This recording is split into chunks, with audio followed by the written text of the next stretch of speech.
السلام عليكم ورحمة الله وبركاته. أهلا بيكم فيديو جديد. اللهم صل وسلم وبارك على نبينا محمد وآله وصحبه وسلم. عاملين ايه؟ يا رب تكونوا بخير. بصوا، ما تزعلوش عن أي حاجة.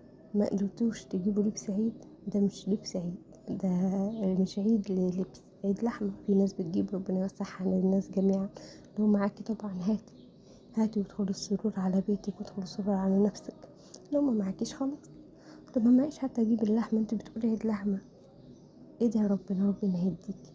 والناس اللي بتذبح اكيد حبايبك هيبعتولك اطبخي يا ستي، ما تشيلهاش هم. هو تشيل هم وربنا موجود برضو؟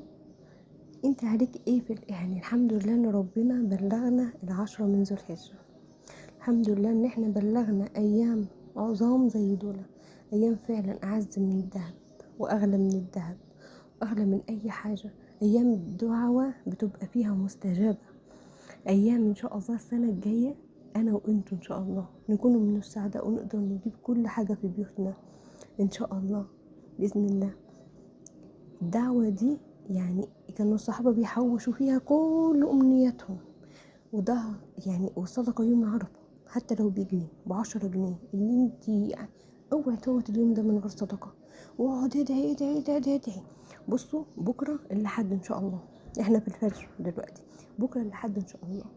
اعملي الشقة افرشيها. معاكي يوم الاثنين كملي باقيها وعلقي البلالين. ما احنا يوم العيد ده هو يوم العيد، يوم الوقفة ده هو يوم العيد بتاعنا، هو يوم العيد. احنا بنجتهد يوم عرفة.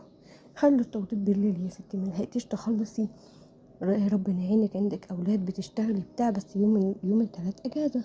تمام. اخر المصالح الحكومية واخر كل حاجة يوم الاثنين ان شاء الله.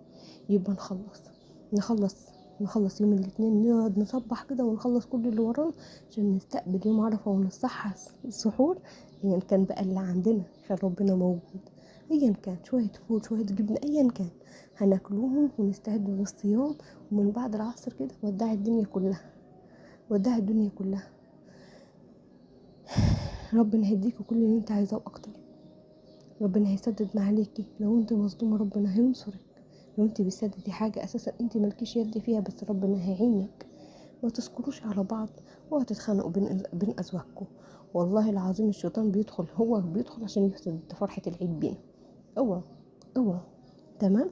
هننزلكم فيديو هنعمل ايه يوم عرفة بالتفصيل.